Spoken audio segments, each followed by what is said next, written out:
For 12 years, I walked the quiet halls of TechCore Industries in my gray uniform, pushing a cart, a mop bucket clanking softly beside me. Most people never saw me, or if they did, I was just another piece of the building, blending into the background. And honestly, for a long time, that was fine. The overnight shifts suited me, paid the bills, offered good benefits, and gave me space to just think. What they didn't know, what they never bothered to ask, was that before the mop and the cart, before being sanitation engineer Sarah, I was a software engineer, 41 years old, with 2 patents to my name. One of those patents, filed back in 2009, was for a pretty unique algorithm, something for real-time data processing I'd created during my grad studies at Stanford University. After I graduated, I licensed it to a small startup called Data Sync Solutions. At the time, the deal seemed great, a modest annual fee, plus a cut of any revenue from products using my tech. Just 3 years after that, my life imploded. My husband left, taking half our savings. Then my mom was diagnosed with early-onset Alzheimer's, and the cost of her care was staggering. Medical bills became a mountain I couldn't climb. I lost my engineering job in a company downsizing, and finding a new one in such a fast-moving field felt impossible. Eventually, I took the janitor position at TechCore. It wasn't glamorous, but it kept a roof over my head and, more importantly, kept my mother in her facility. In 2015, Data Sync Solutions was acquired by none other than TechCore Industries, for hundreds of millions. My licensing agreement transferred right along with it. Their legal team checked it out, confirmed it was solid, and kept sending me those quarterly payments. It wasn't get-rich money, about $8,000 every 3 months, but it perfectly covered my mother's facility and gave me a little breathing room. I never breathed a word to anyone at TechCore about my connection to their core technology. Why would I? The engineers I saw during the day looked right through me. The executives whose desks I wiped down left sensitive documents everywhere, never once thinking that the janitor might actually understand the technical specs printed on them. I was invisible, and for a long time, that suited me perfectly. I just did my job, got paid, and visited my mom every Sunday. Everything changed 6 months ago when Victor Thorne became our new CEO. The board brought him in to modernize operations and maximize shareholder value, corporate speak for cutting costs to the bone. Victor came from private equity, the kind of guy who saw people as numbers on a spreadsheet, not actual human beings. He was 53, silver-haired, with that permanent tan of someone who spent more time on a golf course than in an office. His first company-wide meeting was on a Tuesday morning. I was just finishing my shift, emptying trash bins in that very conference room. Victor walked in early, loudly on his phone about trimming the fat and eliminating redundancies. He saw me, frowned, and waved his hand dismissively, like I should vanish. I finished the last bin and wheeled my cart towards the door. Then he covered his phone and called out, "Hey, make sure those windows are spotless. Important people are coming." I replied, as politely as I could, "The windows were cleaned yesterday, sir. They should be fine." His eyes narrowed. "I don't pay you to talk back. I pay you to clean. Do your job." I just nodded and left.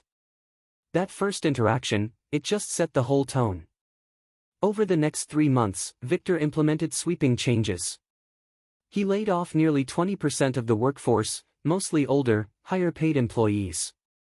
He slashed the training budget, cut retirement contributions, and eliminated several benefit packages. The company stock nudged up a bit, investors loving his aggressive cost-cutting. Then, he turned his attention to us, the facility staff.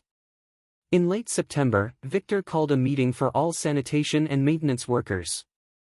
There were 32 of us, from our early 20s to late 60s, crammed into a basement conference room that reeked of industrial cleaner and fear.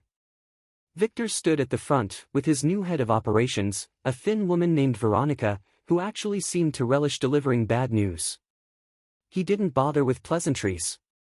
Effective immediately, we're restructuring the facilities department, he announced. Healthcare benefits will be cut to the legal minimum. Paid time off will match industry minimums. Annual raises are suspended indefinitely. A maintenance worker, David, bravely raised his hand. "Sir, some of us have been here for 20 years. We were promised certain benefits." Victor's laugh was sharp, condescending. "Benefits change, the world changes. If you don't like it, plenty of people would be grateful for your job." I stood in the back, silent. These cuts? They meant I'd truly struggle to keep my mom in her facility. Her Alzheimer's was advanced, she needed constant supervision. The cheaper places I'd looked into had horrifying reviews, stories of severe mistreatment and conditions that turned my stomach. Another worker, Arthur, an older man, spoke up. "These cuts will really hurt people who are already barely making ends meet." Victor's face hardened. "You pick up trash and mop floors. That's not exactly skilled labor. You're easily replaceable. So, I suggest you accept the new terms gracefully." The room went dead silent. Heads dropped, faces burning with humiliation and anger. Something cold, hard, settled in my chest. A crystal-clear understanding of exactly how little this man thought of any of us. That night, back in my small apartment, I pulled out a file folder from my bedroom closet. Inside were my original licensing agreement, patent certificates, and old correspondence with data sync solutions. I read through the contract, every line, but especially the termination clauses. Section 7.3 jumped out at me. It basically said I could terminate the agreement immediately if the licensee breached terms or did anything that brought disrepute to my intellectual property. And if I did, they had to stop using my patented tech within 30 days. I spent the next 2 weeks buried in research. I quickly learned my algorithm wasn't just a component in one product, it was the absolute bedrock of TechCore's entire operational platform. Every major system, from inventory to customer data, relied on the technology I'd created 15 years ago. Taking that algorithm away would be like yanking the engine out of a car at 70 miles an hour. I also dug deeper into Victor Thorne's background. He had a history of dismantling companies for quick profit, selling assets, and vanishing before the long-term devastation was clear. He'd faced lawsuits for breaching fiduciary duty, settling out of court twice. Business journals painted a grim picture of his scorched earth management. The more I uncovered, the clearer my options became. Victor had violated the very spirit of my licensing agreement, using my tech to enable business practices that harmed workers and communities. Even more, his public comments about facilities staff being unskilled and replaceable absolutely constituted disrepute to intellectual property that fundamentally relied on their labor to function. I called Evelyn Clark, an intellectual property attorney in her 60s. Her office, in a converted brownstone in downtown Denver, was lined with leather-bound legal books and framed patents. She listened patiently as I explained everything, taking precise notes, only asking a few questions about dates and specific contract wording. When I finished, she leaned back and looked at me. "How long have you been planning this?" she asked. "I wasn't planning anything until 2 weeks ago," I admitted. I'd honestly forgotten about the termination clauses. I just wanted to do my job and take care of my mom. But now I want them to understand that everyone matters, that you can't treat human beings like disposable equipment and expect no consequences. Evelyn nodded slowly. "I've been practicing IP law for 38 years. I've seen plenty of licensing disputes, but nothing quite like this. Usually, it's corporation against corporation. An individual patent holder against a major company.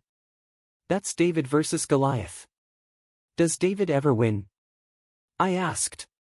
She smiled. "When he's got a good sling and the right stone, absolutely." We spent the next 3 hours going through every single document. Evelyn examined the original licensing agreement, paying close attention to the termination clauses, then the acquisition paperwork, which showed TechCore explicitly assuming Data Sync's contractual obligations. My quarterly payment records for 9 years were proof. "This assignment clause is gold," Evelyn said, tapping the acquisition documents. TechCore agreed to honor all existing licenses. They can't claim ignorance now. But the termination grounds? I asked. Is Victor's behavior really enough to justify ending the license? Evelyn pulled out my original agreement and read Section 7.3 aloud, the licensor may terminate this agreement immediately upon written notice if the licensee engages in conduct that brings disrepute to the licensed technology or uses the technology in ways that conflict with the licensor's ethical standards. She looked up. That's remarkably broad language. I wrote that clause, I explained. When I negotiated with Data Sync, they wanted very limited termination rights. I insisted on this language because I didn't want my work used for purposes I disagreed with. Smart. Very smart, she said. And Victor's public statements about facilities workers being unskilled and disposable? That absolutely qualifies as bringing disrepute to technology that relies on those workers to function. The connection is direct and demonstrable. Over the next week, I provided Evelyn with even more evidence. I'd photographed internal memos from executive offices, documents openly discussing benefit cuts and framing facility staff as expendable overhead. I even recorded audio from a meeting where Victor made similar dismissive comments about low-level employees who should just be grateful. Evelyn also had me compile a detailed technical analysis of how my algorithm worked within TechCore's systems. This meant using public information, plus a lot of educated guesses based on what I'd seen during my shifts. Cleaning the IT department at night, I'd noticed countless system architecture diagrams left on monitors or printed on desks. The analysis uncovered something even I hadn't fully grasped. My algorithm wasn't just important, it was absolutely fundamental. TechCore had built every single subsequent system, every enhancement, every feature, directly on my original code. Removing access to that patent would mean unraveling 15 years of development. This is their entire technology stack, Evelyn said, reviewing my analysis. Without your algorithm, they'd have to rebuild from scratch. That's not a few months. That's years. Plural. I knew it was vital, but I hadn't realized the sheer depth of it. They probably didn't either, she mused. This is what happens when companies acquire technology without maintaining institutional knowledge about dependencies and licensing obligations. Someone in TechCore's legal department should have been tracking this, ensuring their relationship with you stayed positive, maybe even exploring buying the patent outright. Why didn't they? I asked. Evelyn just shrugged. Arrogance. Big companies assume individual patent holders have no leverage, that they can dictate terms. They forget that intellectual property rights are incredibly powerful, and courts take them seriously. Our second meeting was all about strategy. Evelyn laid out several options, from negotiating improved benefits to full license termination. The nuclear option, she explained, is complete termination. You give them 30 days notice, and after that, they legally can't use your technology. The company would essentially grind to a halt. Would they really comply? I asked. They'd have no choice, she stated. If they kept using your patented tech after termination, you could seek massive statutory damages, potentially billions. No company, especially a publicly traded one, would risk that. Their insurance carriers would have heart attacks. What about a middle ground? I asked. You could threaten termination, then offer to negotiate a new agreement, better terms, higher payments, restoring benefits for facility staff, maybe some governance changes. That's probably the smart play if you just want to improve conditions. I thought about Victor's laugh, the sheer contempt in his eyes when he looked at me and my coworkers. I remembered David's humiliation, Arthur's quiet anger. I pictured that memo I'd photographed, where Victor called facilities workers necessary evils who deserved minimal investment. I want full termination, I said. Not as a negotiating tactic. Actual termination. Evelyn studied me carefully. That's going to hurt a lot of innocent people. TechCore employs thousands. If the company collapses, they all lose their jobs. I know, I replied, but if I negotiate halfway, Victor learns nothing. The company changes a few policies, pays me more, and the fundamental problem just continues. People like him need to face actual consequences, not just minor adjustments. You understand this will get ugly. TechCore will come after you with everything. They'll dig into your background, try to find anything to use against you. They'll make your life miserable. My life is already cleaning toilets for people who treat me like I'm invisible, I said quietly. How much worse can it get? Evelyn offered a grim smile. Fair point. All right. If we're doing this, we do it right. Ironclad documentation, perfect procedure, unassailable legal grounds. No shortcuts, no mistakes. Evelyn reviewed all my documentation over 2 more meetings. This is airtight, she declared during our second session. You have every legal right to terminate this license. The question is, are you prepared for the fallout? What kind of fallout? I asked. TechCore will fight you with everything they have. They'll claim the termination is invalid, that you're acting in bad faith, that the contract terms don't mean what they clearly say. They'll drag you through court for years if they can. Can they win? Evelyn smiled faintly. Not if I have anything to say about it. Your contract is crystal clear, and you've documented Victor's conduct thoroughly.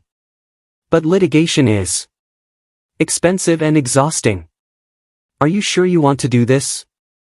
I thought about my mother, who barely recognized me now but still smiled when I held her hand. I thought about David and Arthur, and all the others who'd been told they didn't matter.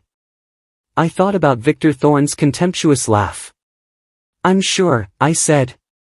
Over the next week, we prepared the termination notice. Evelyn drafted a letter detailing specific contract breaches, giving the required 30-day notice.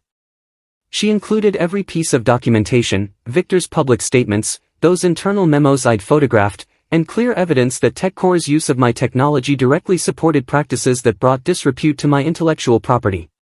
On November 15th, we sent that termination notice, certified mail, to TechCore's legal department, with copies to the board and Victor Thorne himself. Then, we waited. The initial silence was deafening. For 48 hours, nothing. I kept working my shifts, emptying bins, mopping floors, executives rushing past me like always. Part of me wondered if they'd even gotten the notice, or if some junior attorney had just filed it away. On the 3rd day, things started shifting. I was cleaning the 7th floor at 2 a.m. when I saw lights still on in the legal department, highly unusual. Attorneys were usually gone by 7 p.m.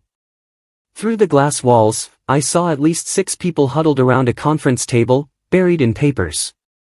I went about my routine, emptying their trash, cleaning the break room. No one acknowledged me, but I caught snippets of conversation, catastrophic, unforeseen, exposure. Someone mentioned outside counsel. Another voice, sharp with panic, whispered about complete operational shutdown. The next morning, an unknown number called. A professional, but clearly strained, woman identified herself as Brenda Hayes from TechCore's legal department. Miss Sarah, we received your notice of license termination, Brenda said carefully. We'd like to meet to discuss it. Would you be available this afternoon? I work tonight, so afternoons aren't good, I replied calmly. I could meet during my shift, around 11 p.m. A pause. That's rather unconventional. I'm a night shift janitor, I said. Unconventional hours are my normal. Brenda agreed, and I could practically hear her frustration. She was clearly used to dictating schedules. Having to work around a janitor's availability really grated on her. I called Evelyn immediately. She told me to let her handle all direct communication with TechCore's legal team. They're going to try to pressure you, Evelyn explained. Make you feel unreasonable, suggest you're making a mistake. That's standard corporate intimidation. Don't engage directly. Let me be the bad guy. I can handle pressure, I said. I know you can, but why deal with it yourself when you're paying me to do it for you? That evening, Evelyn sent a formal response declining the meeting, reiterating that all communication must go through her. She also sent a detailed letter explaining the termination grounds, citing specific contract clauses and documenting Victor's conduct. TechCore's response was fast and furious. Their outside counsel, a huge firm from Boston, sent a 20-page letter arguing the termination was invalid. They claimed my interpretation of Section 7.3 was too broad, that Victor's comments about facilities workers had nothing to do with my licensed technology, and that I was just acting in bad faith to get more money. Evelyn read their letter to me over the phone, occasionally chuckling at their weaker arguments. "They're throwing everything at the wall, hoping something sticks," she said. "None of this has merit, but they're trying to intimidate you with sheer volume and aggressive language. See this part where they threaten to countersue for breach of contract? Complete nonsense. You're exercising rights explicitly granted in the agreement." "So what happens now?" I asked. "Now," she said, "they'll probably file for an injunction. They'll ask a court to prevent the license termination while they litigate the underlying dispute. We'll oppose it, present our evidence. Given how clear the contract language is, I doubt they'll succeed, but we need to be prepared." As the legal back and forth continued, I started seeing real changes at TechCore. Security guards I'd never seen before popped up on different floors, watching everyone closely. The IT department was a hive of unusual late-night activity. I caught snippets of talk about contingency planning and alternative architecture. One night, I ran into Michael, the chief technology officer, leaving his office at 3 a.m. He looked utterly exhausted, tie loosened, shirt wrinkled. He actually made eye contact with me, a first in the 5 years he'd been there. "You're Sarah, right?" he asked. I nodded, surprised he knew my name. "The woman with a patent." "That's me." Michael let out a humorless laugh. "Do you have any idea what you're doing to us? We have 200 engineers working around the clock trying to replace your algorithm. It's like trying to rebuild an airplane's engine while it's flying." "Maybe you should have treated your workers better," I suggested quietly. "I never did anything to facilities staff." "This isn't my fault," he retorted. "You stood by while Victor did it," I countered. "You benefited from a system that exploited people and then discarded them. That makes you complicit." He stared at me for a long moment, then just walked away. I finished cleaning his office, finding his desk covered in technical diagrams, all failed attempts to recreate what my algorithm did. The real response came even faster. 3 days after they got the notice, Victor's assistant called my cell, asking me to come to his office immediately. I was working that night anyway, so I showed up at 10 p.m., still in my gray uniform. Victor's office took up the entire northwest corner of the top floor, floor-to-ceiling windows overlooking the city, expensive art. He sat behind a massive reclaimed wood desk, his suit jacket draped over his chair. "Sit down," he ordered, no preamble. I remained standing. "I prefer not to." His jaw tightened. "You sent us a very concerning letter. Our attorneys say it's completely baseless." "Your attorneys are wrong." Victor leaned back, studying me. "I don't know what you think you're doing, but you're making a serious mistake. This company has resources you can't imagine. We'll bury you in legal fees before you can blink." "The contract is clear," I replied calmly. "I'm within my rights to terminate the license. You have 27 days remaining to cease using my technology." "Your technology?" He laughed, that same condescending sound from the facilities meeting. "You're a janitor. You pick up trash. You don't own anything we use." "I own patent number 7,891,234, filed in 2009, covering real-time data processing and integration algorithms," I stated, every word clear. "Data Sync Solutions licensed that technology from me, and your company acquired Data Sync in 2015. The licensing agreement transferred with the acquisition. You've been paying me quarterly fees for 9 years." The color drained from Victor's face. He snatched his phone. "Get legal up here right now." 20 minutes later, 3 attorneys crowded into the office, along with a visibly nervous Michael, the CTO. They spent an hour grilling me, examining the contract copies I'd brought, making increasingly frantic phone calls. Finally, Brenda, the senior attorney, spoke. "Her contract is valid. The patent is enforceable. If she terminates the license, we'll need to shut down approximately 80% of our operations within 30 days. Victor's face turned scarlet. "That's impossible. We'll fight this." "We can try," Brenda said carefully. "But she has grounds for termination. Mr. Thorne, your public statements about facilities workers could be construed as bringing disrepute to intellectual property that relies on their labor. That's absurd. Nevertheless, Brenda countered, it's in the contract. Section 7.3, subsection B. I stood up. You have 27 days. I suggest you start planning your transition. Victor slammed his hand on the desk. You'll regret this. I'll make sure you never work in this industry again. I already work in this industry, I said quietly. I pick up your trash, remember? You made it very clear that I don't matter. I walked out of his office, took the elevator down, and drove home. My hands didn't start shaking until I was safely inside my apartment. The next 3 weeks were pure chaos. TechCore's legal team filed for an emergency injunction, claiming irreparable harm. Evelyn countered with all our documentation, and Judge Reynolds denied it, ruling that TechCore had plenty of notice and should have been more aware of their tech dependencies. The hearing itself felt surreal. I sat in a federal courtroom in my best interview suit, one I'd bought 12 years ago and hadn't worn since. TechCore brought 8 attorneys, all from prestigious firms, in suits that cost more than I made in a month. They launched into elaborate arguments about economic impact, shareholder value, and my unreasonable position. Evelyn stood alone on our side, calm and precise. She let them exhaust themselves with dramatic rhetoric, then simply presented the contract. She showed the judge my patent, the licensing agreement, the acquisition documents, and the termination clause. She played audio of Victor's dismissive comments. She presented those internal memos, framing benefit cuts in dehumanizing language. Judge Reynolds, a woman in her early 50s with sharp eyes and no patience for nonsense, read through the contract. Then she asked their lead attorney a simple question, "Counselor, does Section 7.3 grant Miss Sarah the right to terminate this license if the licensee engages in conduct bringing disrepute to the licensed technology?"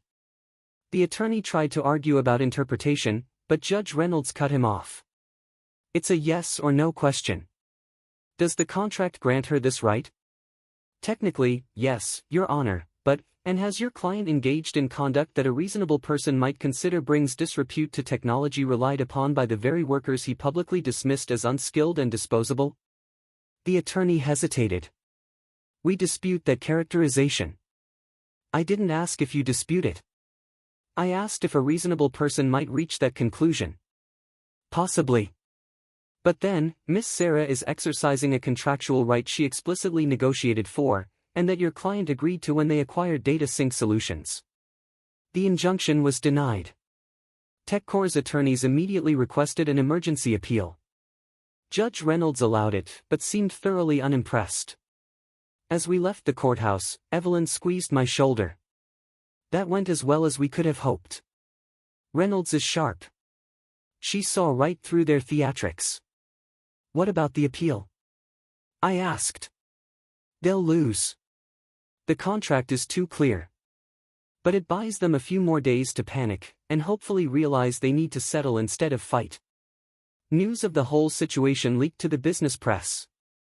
Tech blogs devoured the story, a janitor taking down a major corporation. Stock analysts started scrutinizing TechCore's risk management. How had they become so dependent on a licensed technology from one individual? Why no alternatives, no outright purchase? Coverage exploded after Jeremy Stone, a tech reporter, published a deep dive. He'd somehow gotten internal TechCore emails showing executives years ago dismissing my licensing agreement as a non-issue. One email from a former general counsel explicitly recommended buying the patent, but it was overruled because the current arrangement is cheaper and the licensor has no leverage. That phrase, "the licensor has no leverage," became a rallying cry in tech circles. Other workers began sharing their own stories of being underestimated. Patent holders pressured into bad deals started looking into their rights. I received dozens of emails from strangers, thanking me for standing up to corporate arrogance. Not all attention was good, though. Some commentators accused me of extortion, saying I was destroying jobs for personal gain. Online trolls found my address, sending veiled threats. One blogger wrote I was proof that giving nobody's legal power leads to economic terrorism. Evelyn told me to ignore them. They're defending a system that benefits them, she said. Of course, they're angry when someone outside their class exercises power. The stock price began to plummet, small dips at first, then huge drops as investors grasped the full scale of the problem. Victor held a press conference, trying to reassure shareholders, but only made it worse by dismissing my patent as outdated technology easily replaced.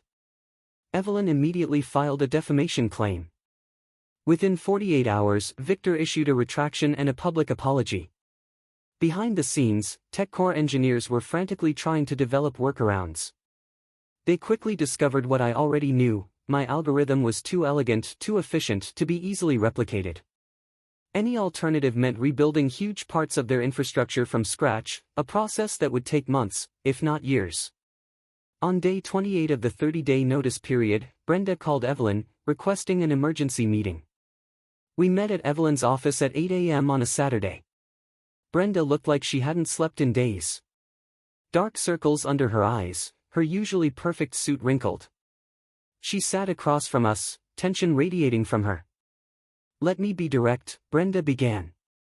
"We've explored every possible alternative. Our engineers have worked day and night. We've consulted the best technical minds. The conclusion is unanimous: we cannot replace your algorithm in any reasonable timeframe." "How long would it take?" Evelyn asked. 18 to 24 months minimum. And that's assuming everything goes perfectly, which it never does. Realistically, we're looking at 3 years to fully rebuild. "So, you need a license," I said. Brenda nodded, almost desperately. "The board has authorized me to present a settlement proposal." She slid a folder across the table. Inside was a formal offer. TechCore would pay me $18 million for a 10-year license extension, restore benefits for all facilities workers to their previous levels, and establish an employee relations committee to review workplace policies. I read through it. $18 million was generational wealth, enough to change my life completely. The benefits restoration would help my former coworkers. The committee might prevent future instances of mistreatment. But something felt off. The committee had no real power, just an advisory role. The benefits were only for facilities staff, not the other departments Victor had cut. And there was no accountability for Victor himself. He'd continue as CEO, making decisions, treating people as disposable. "This isn't enough," I said. Brenda's expression tightened. "Ms. Sarah, $18 million is an extraordinarily generous offer for a license extension. I don't think you understand." "I understand perfectly," I replied. "You're offering me money to make this problem go away while changing as little as possible. Victor keeps his job. The company culture remains toxic. And in 5 years you'll be right back where you started, just with different workers. What do you want?" Brenda asked, her frustration seeping into her professional tone. $28 million. Full benefits restoration for all departments affected by Victor's cuts, not just facilities. The employee committee needs binding authority, not advisory status. And Victor Thorne resigns as CEO. Brenda stood abruptly.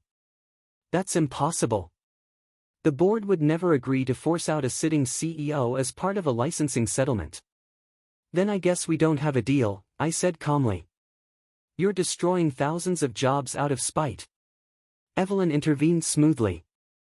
"Miss Hayes, my client is exercising her legal rights. If TechCore faces business difficulties as a result, that's a consequence of your company's own decisions, acquiring technology without understanding the terms, building your entire infrastructure on licensed IP, and alienating the licensor through mistreatment of workers. None of this is Miss Sarah's fault." Brenda gathered her papers with sharp, jerky movements. "The board will never agree to this." "Then you have 48 hours until the license terminates," I replied. "I suggest you communicate our position clearly." After Brenda left, Evelyn poured us both coffee. "You know," she said, "she's probably right about the board. Removing a CEO is a huge ask." "I know," I said, "but Victor is the problem. As long as he's in charge, nothing truly changes. They just put a prettier face on the same exploitation." Are you prepared to walk away from $28 million if they refuse? I thought about my mother, who would need expensive care for years. The security that money would bring, the freedom from financial anxiety. $28 million could solve every practical problem in my life. But then I thought about David and Arthur, and all the workers told they didn't matter. I thought about the next wave of employees who would suffer under Victor's leadership. Could I really live with myself if I took the money and left while he continued his pattern? Yes, I said. I'm prepared to walk away. Evelyn smiled. Good, because they'll agree eventually. They have no choice. She was right. The next day, Sunday, Brenda called, requesting another meeting. This time, she brought 2 other attorneys and Richard, a silver-haired representative from TechCore's board, who introduced himself as the lead independent director. Richard immediately took charge. Miss Sarah, I want to be clear. Victor Thorne was brought in to increase shareholder value.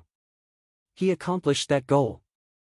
Our stock increased 17% in his first 6 months, then dropped 62% in the last 3 weeks. Evelyn interjected, that's due to this licensing dispute, not his leadership. The licensing dispute exists because of his leadership, I said directly. He created this situation by treating workers so badly that I chose to terminate the agreement rather than continue profiting from technology used to support that treatment. Richard studied me. You really believe that? You're not just using this as leverage for maximum payment. I believe every person deserves basic dignity, regardless of job title, I stated. I believe leaders who fail to provide that dignity shouldn't be leading. And yes, I'm using the leverage I have to demand change, because apparently, that's the only language corporations understand. The room went silent. Richard exchanged glances with Brenda and the other attorneys. Finally, he spoke. The board is prepared to accept your terms, with one modification. Victor will resign, but we need 60 days to manage the transition. We can't just dump a CEO overnight without market chaos. 30 days, I countered. You announce his resignation immediately as part of the settlement, effective in 30 days. That gives you time to manage the transition while making clear that accountability is immediate. 30 days isn't enough. It's what you have left before the license terminates anyway, I said. Figure it out. Richard leaned back, his expression unreadable. Then he stood, extending his hand. You drive a hard bargain, Miss Sarah. We have a deal. The final terms were negotiated over the next 6 hours. $35 million in cash and TechCore stock. Full benefits restoration for all affected departments. An employee advisory board with binding authority on workplace policies. And Victor Thorne's resignation announced immediately, effective in 30 days. Brenda blinked.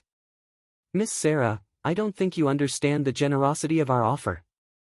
I understand perfectly, I said. Your stock has dropped 62% in 3 weeks.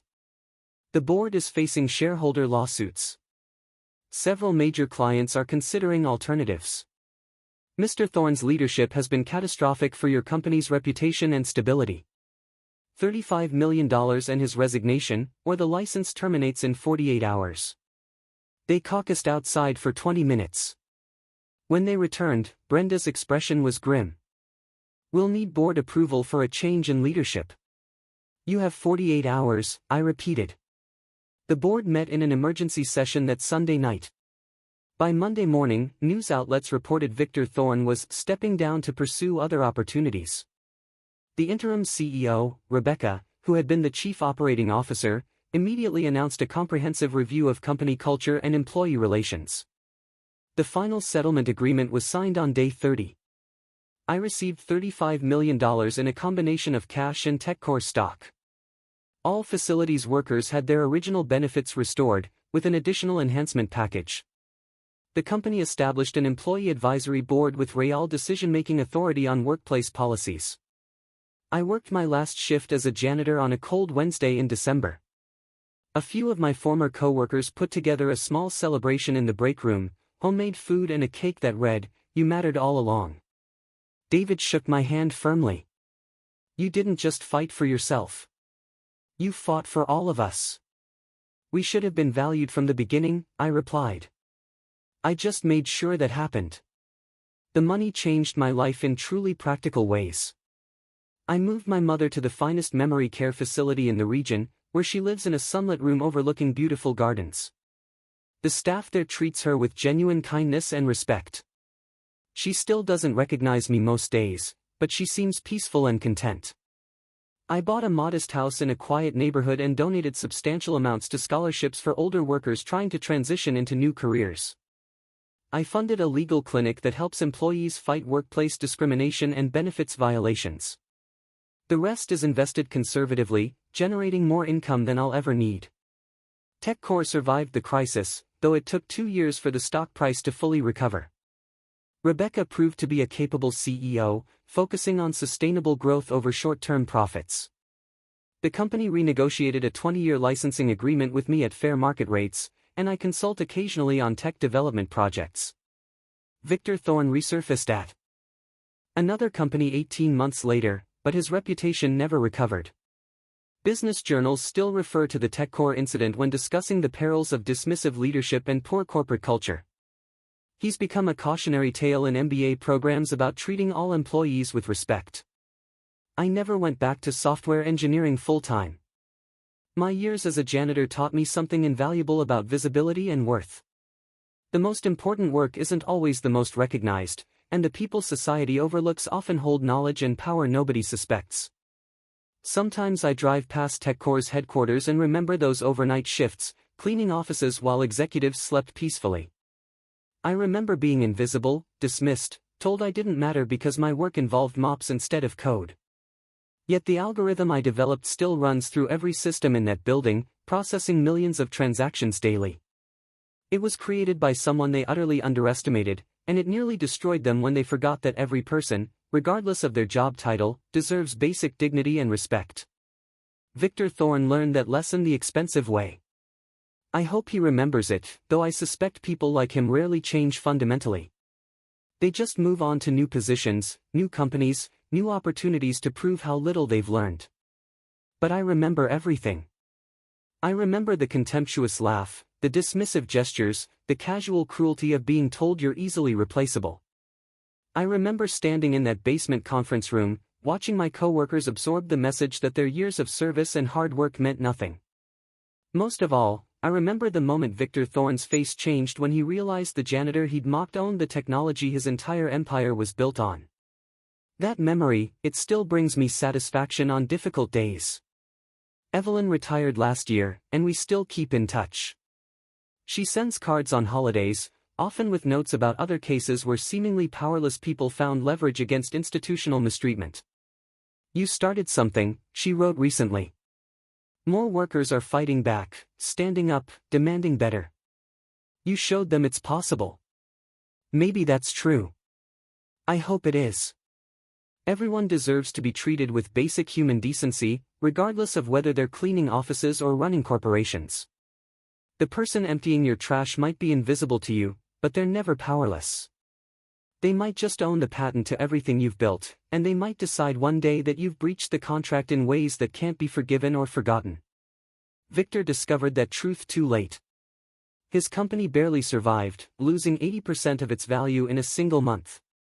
His career never recovered from being outwitted by someone he considered beneath his notice. I've moved forward with my life, financially secure and finally visible on my own terms. My mother lives comfortably, surrounded by caregivers who see her humanity, even as her memory fades. The workers I fought alongside have better protections and benefits. The scholarship fund helps dozens of people every year rebuild careers derailed by circumstances beyond their control. Some nights I still dream about those quiet hours pushing a cleaning cart through empty hallways, listening to the hum of machinery, processing data through algorithms I created. I was never just picking up trash. I was always the architect of the systems everyone relied on. Victor Thorne laughed when he cut my benefits, confident in his power and my irrelevance. He learned the hardest possible lesson about assumptions, respect, and the hidden value of people we dismiss without thought. I don't regret any of it. Justice isn't always loud or immediate, but sometimes it arrives with perfect clarity, delivered by the person you least expected, in the form you never saw coming. that's the kind of justice that changes everything. The stock dropped 80% overnight. The CEO resigned in disgrace. The workers gained protections and dignity. And the janitor, who supposedly didn't matter, walked away with $35 million and the satisfaction of knowing she'd been underestimated exactly once. Nobody makes that mistake anymore. What's one moment in your life where you truly felt underestimated, and how did you handle it?